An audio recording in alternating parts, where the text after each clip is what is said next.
The night was alive with noise, car horns, laughter, and the dull hum of the city that never slept. Under the flickering glow of a streetlight stood Amara, a young woman with tired eyes and makeup too heavy to hide the sadness beneath. Her short red dress drew attention, but her gaze was empty. She smiled when men looked her way, but every smile felt like a lie she had to tell to survive. When she saw couples holding hands and laughing as they passed, something deep in her chest ached, a longing for a love she'd never known. Greater than, "I sold my body," she would later say. But what I truly wanted was peace. When the night ended, Amara returned to her small, broken apartment. The room smelled of cheap perfume and loneliness. She dropped her purse on the floor and stared into a cracked mirror. Her reflection stared back, tired, hollow, and ashamed. She wiped off her makeup, layer by layer, until all that remained was the girl she could barely recognize. Tears welled up and spilled down her cheeks. "Every night," she whispered, "I say it's the last time, but I always go back." Her mind drifted to the past, back to the days before everything fell apart. There was a time when she was happy, a time when laughter filled her home. Her father worked hard to keep food on the table, and her mother dreamed of sending her to nursing school. But all that ended when her father died suddenly, leaving debts and sorrow behind. Her mother fell ill, and Amara, barely 17, was left alone. With no one to turn to and no money to survive, she met a man who offered her help, food, shelter, and money. At first, it felt like a blessing. Then she learned the cost.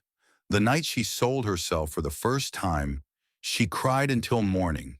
Something inside her broke, and she stopped praying from that day forward. When life took everything, she thought bitterly, I thought selling myself was the only way to survive. Years passed and her heart hardened. The streets became her stage. Fake smiles became her armor.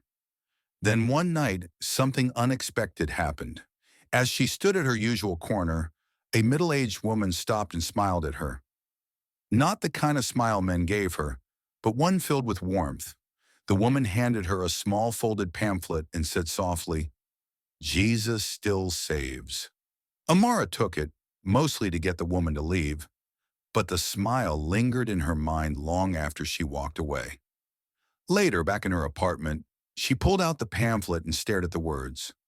For some reason, they made her uneasy, as if someone still cared, even after all she'd done.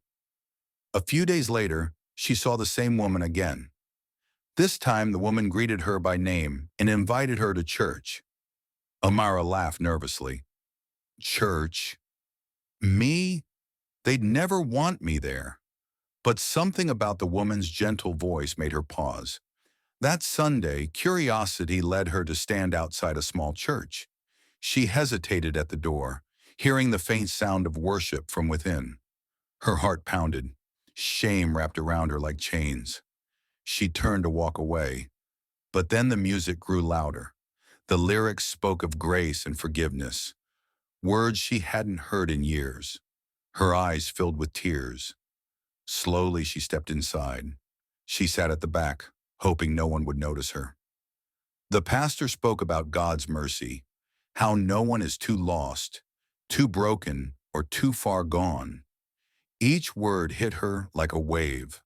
For the first time in years, she felt something stir inside, something that felt like hope. When the service ended, Amara ran home. That night, she fell to her knees beside her bed, sobbing uncontrollably. She didn't know how to pray anymore, but somehow the words came. God, if you're real, please save me. I can't do this anymore. Rain poured outside, beating against the window. It felt as if heaven itself was crying with her. In that moment, she didn't feel alone. Days turned into weeks. Amara stopped going to the streets. The woman from church, Sister Grace, became her friend, guiding her, encouraging her, reminding her that forgiveness was real. Amara began attending church every Sunday, learning, healing, and growing. She started volunteering, helping others who came in broken, just as she once had. Grace didn't just forgive me, she said one morning. It changed me. Months later, Amara stood before the same church, trembling as she held a microphone. The crowd listened quietly as she shared her story, the pain, the shame, and the moment God reached her on a dark street corner. Tears filled the room as she ended with trembling words. I was lost, but now I'm found. If God can save me, he can save anyone, her voice broke, but her heart was strong. That evening, as the sun set over the ocean, Amara walked along the shore, barefoot and free. The Bible in her hand was worn and marked with notes. The waves washed gently against her feet, each one carrying away a memory of her past life. She closed her eyes, smiled softly, and whispered, I once sold my body, but now my soul belongs to God. The wind blew through her hair as the last light of day faded into gold, and for the first time in years, Amara felt completely alive.